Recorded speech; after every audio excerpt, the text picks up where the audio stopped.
everyone needs to be strengthening their core, knowing basic low-level core exercises is important. Let's start with foundational core activation exercises, the deep, gentle groundwork for spinal stability and abdominal control. Anterior, posterior, anterior, posterior, posterior. Posterior pelvic tilt with a march. Begin in the same supine position as you did with the pelvic tilt. Perform a gentle posterior tilt and hold your core engagement. While maintaining the tilt, lift one foot a few inches off of the ground. Keep your hips level as best as possible and your spine stable. Don't let your pelvis rock side to side or arch excessively. Breathe steadily and switch legs in a slow and controlled rhythm.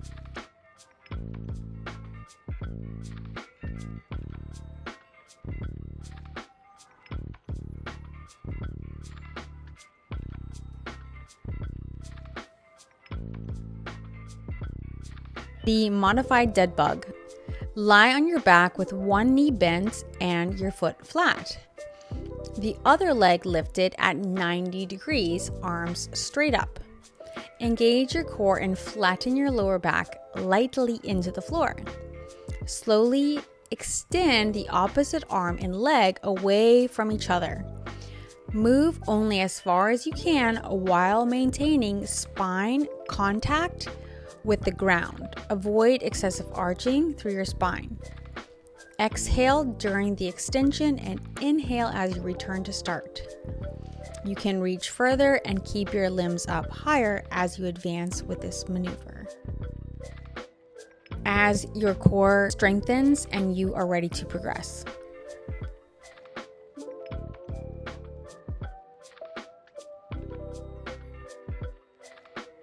Bridge with isometric hold. Set up again your glute bridge position and have your hips lifted as well as your core braced. Hold the position for 10 to 20 seconds at first, and if you can maintain this time, feel free to move on to longer times. Maintain steady breathing. Focus on feeling your glutes and hamstrings without any tension in your back or spine. Keep your ribs down and your spine neutral. Avoid any arching excessively through your back. Imagine pulling your heels towards your shoulders slightly to enhance your glute activation.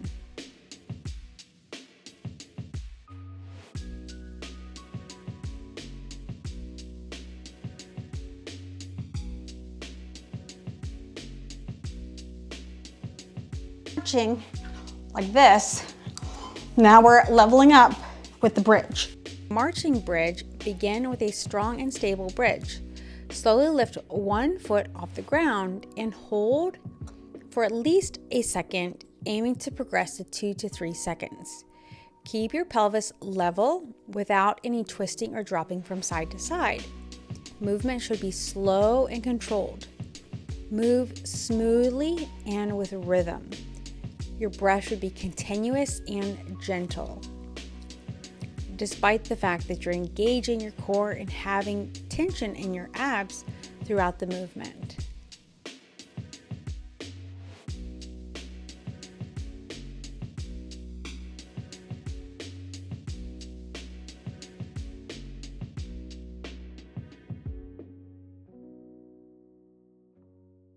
Begin in a standard bridge position.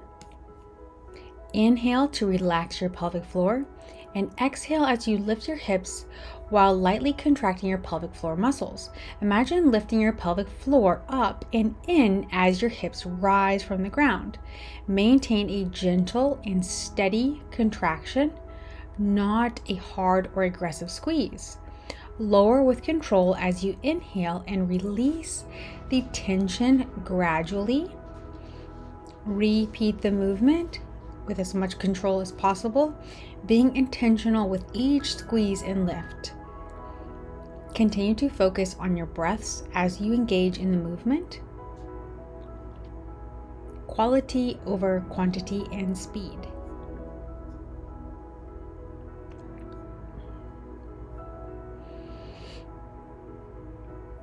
side to side knee rocks, lying on your back with your knees bent and your feet starting flat. Engage your core and gently drop your knees together towards one side of your body.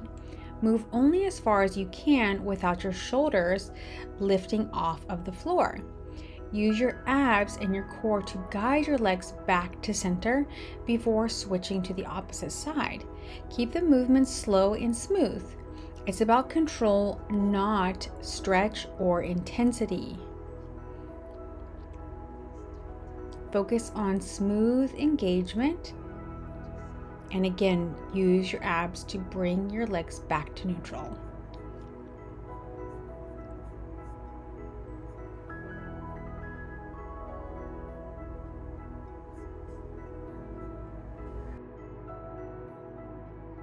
Bird dog. Begin again on all fours with your hands under your shoulders and your knees under your hips. Engage your core and lift one hand a few inches off the floor. Hold briefly, maybe 3 seconds. Even less is fine. Return it down, then lift one knee slightly, kicking back more of your leg if you are comfortable to do so. Control the movement. Height is not what's most important. You're alternating sides and can move in whatever pattern you prefer. You can do one arm, then the other arm, then the leg, and the other leg, or whatever pattern you fancy. You can even stick to your arms or your legs. Keep your spine perfectly still and focus on pelvic stability during this movement. Imagine balancing a glass of water on your low back.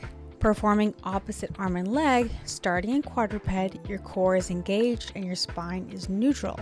Extend your right arm and left leg simultaneously to shoulder and hip height. Maintain hips level, avoid twisting or arching your back. Exhale as you reach long through both limbs and inhale as you return to center. Move slow and with purpose. Feel your deep core working to resist rotational movements while performing this exercise. Move at a pace that's comfortable for you and make additional modifications if needed.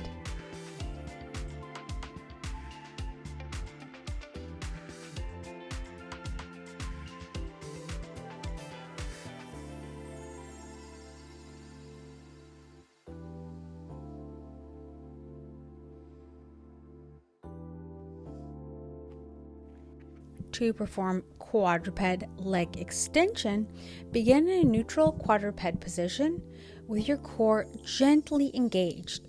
Extend one leg straight behind you, keeping the hip level with the other side. Avoid arching your back or rotating the pelvis. Aim to hold for at least a second, up to 3 to 5 seconds, while breathing deeply into your ribs. Lower slowly and with control, resetting your brace as much as needed before repeating on the other side. You can perform this movement in kneeling or sitting. You can be on your elbows if that's gentler and more comfortable for you. You can hold on to a mat, a table, or a bench. Remember to make these movements yours and go at a pace that suits you best. To perform quadruped shoulder taps, from the all fours position, engage your core by drawing your navel to the spine. Slightly tuck your pelvis under. Lift one hand to tap the opposite shoulder slowly, keeping the hips still and stable as possible. Alternate sides with smooth and controlled movement. Have quietness to your movements and control. If your hips rock, feel free to widen your knees or slow the movement down.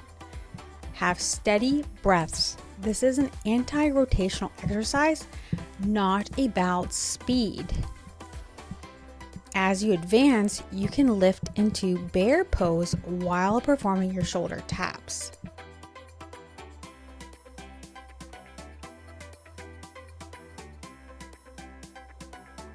To complete the child's pose, focus on your breath and core engagement. Sit back on your heels with your arms reaching forward and your forehead resting comfortably on the ground or mat. take a deep breath into your belly and lower your ribs, feeling the expansion through your sides and your back. As you exhale, gently draw your navel towards the spine to activate that core. Stay relaxed in your neck and shoulders while maintaining gentle tension in your abdomen, a muscular tension. Make sure you continue to breathe, alternating between full expansion, inhaling, and light engagement, exhaling for 5 to 10 slow breaths or more depending on your breathing pace.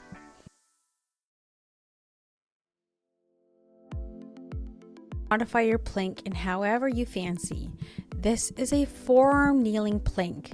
Starting on forearms and knees, aim to form as straight a line as possible, but mainly with your core engaged and a neutral spine. I probably should have had my legs a little bit longer to have a more flat back, but this was the position that was the most comfortable for my body mechanics. If you want to modify the movement, feel free to do so, but you should not have any pain in your back or your joints. Engage your abs by drawing the belly to the spine. Keep your hips slightly tucked so your lower back doesn't sag. That's very important. Steady breaths and maintain stillness through your trunk. This is about sustained control, not squeezing hard, so find a place of light tension and hold it. Tall kneeling or half kneeling hold. Kneel with one knee down or both. You can also have the opposite foot forward in a lunge-like stance.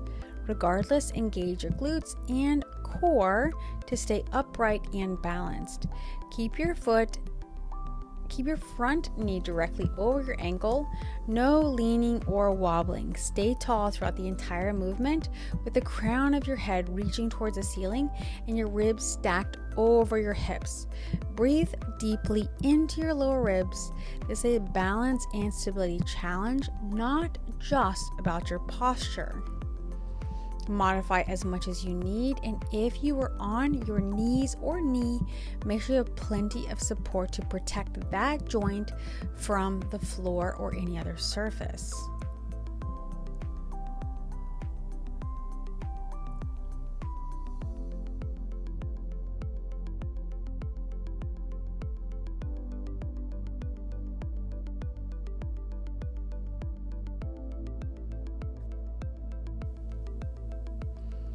The light resistance band row can be performed in kneeling, tall kneeling, sitting, standing, or even on a therapy ball. Anchor a resistance band at chest height and hold both ends. Engage your core and glutes before pulling the band towards your ribs. Keep your elbows close to your body and avoid leaning or arching your back. Exhale as you row, squeezing your shoulder blades together gently. Maintain steady breathing in a tall, strong posture throughout the movement. If you can perform a full range of motion, make sure your elbows are fully extending and that when you pull back, you're retracting your scapula together. Perform this movement in your comfortable range and with a resistance band that's appropriate for you. A wood chop is a great exercise for your core and can be performed from any posture. You can perform them on a therapy ball, in sitting, standing, or however you feel comfortable with or without resistance. Securely attach a resistance band if you choose to a stable anchor point, ideally at a high or low position and on one side of your body. Sit on the therapy ball with your feet flat on the floor, shoulder width apart, and knees bent at a 90-degree angle. Ensure you are stable and balanced on the ball if this is your posture of choice. Hold the free end of the resistance band with both hands, starting either above your shoulder or even at your hip on the side where the band is anchored. There should be light tension in the band throughout the exercise.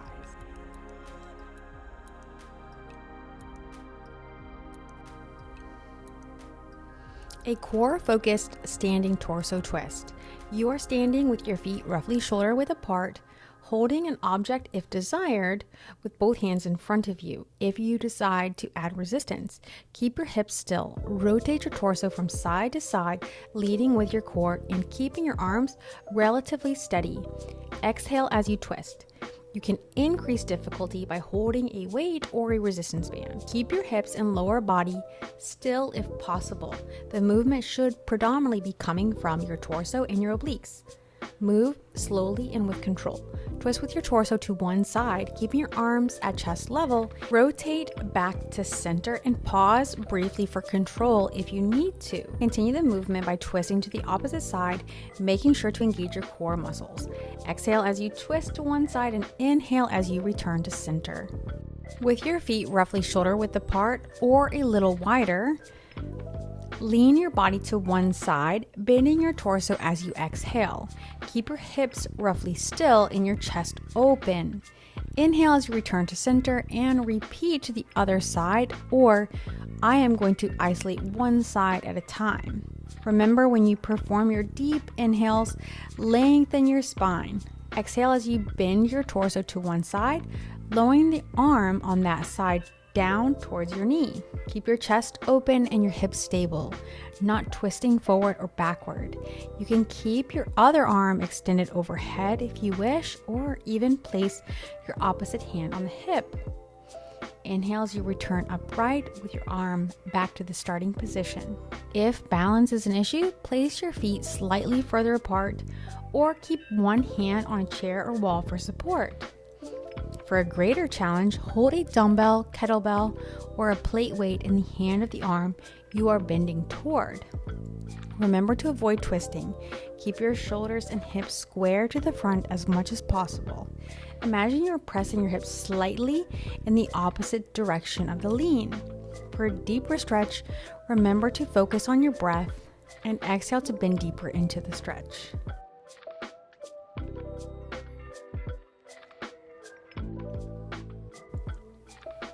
Remember that your core should be gently braced, sliding one hand down your thigh as you bend sideways from your torso. Keep your shoulders and hips square and avoid leaning forward or backward. Again, exhale as you return to center, engaging your obliques. Move with control, feeling both sides work to stabilize your spine.